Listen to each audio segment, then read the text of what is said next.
তোমরা কাছে আজকে একটা সত্যি কথা নিয়ে আসতেছি। তোমরা অনেকে বিশ্বাস করতো না, কিন্তু এই টাকা ঢিকিয়ে তোমরা আমার কইবা, কিন্তু বিশ্বাস করো আমি নিজেও মানে একদম ভাবতে পারছি না যে আমি টাকা পামো বা পাইছি। হ্যাঁ, আমি নিজেও এখনো আমি বিশ্বাস করতে পারতেছি না, এতটাই আনন্দ লাগতেছে আমার কাছে যে আসলে কি আমি পাইছি। এই দিনটার লিগে এই কিছু পরিশ্রম বেশি করছি না আমি, কিন্তু বিশ্বাস করো আমি কোনো দিনও ভাবছি না যে এত অল্প সময়ের ভিতরে আমি টাকা পাবো, কোনো সময়ও ভাবছি না। কিন্তু পুরাপুরি মানে কি কইতাম, আমি এত ফলোয়ার্স কম, মানে ভাবছি না আমি যে আমি পাবো। অনেকে অনেক কষ্ট করে অনেক কিতা করে, হ্যাঁ, কিন্তু আমি দেখো এই দিক দিয়া মানে আমি এমন কিছুই করছি না।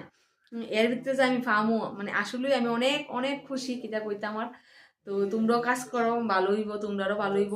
কারণ কি আমি যেরকম দীক্ষা নিজে কইরা যেরকম বুঝছি, হ্যাঁ মনে কোনো কঠিন না, পাওয়াটা সম্ভবই। তোমরা সবাই করো, করলে টাকা পাইবা। আমি খুব খুশি জানো, খুব বলতে খুব খুশি টাকার এদিকে সেটা তো গাইডলাইন মাইন না কইতে কইতে তো পারতাম না এটা কেন কত টাকা। তোমরাও কাজ করো, আশা করি পাইবা। খুব খুশি, খুব খুশি।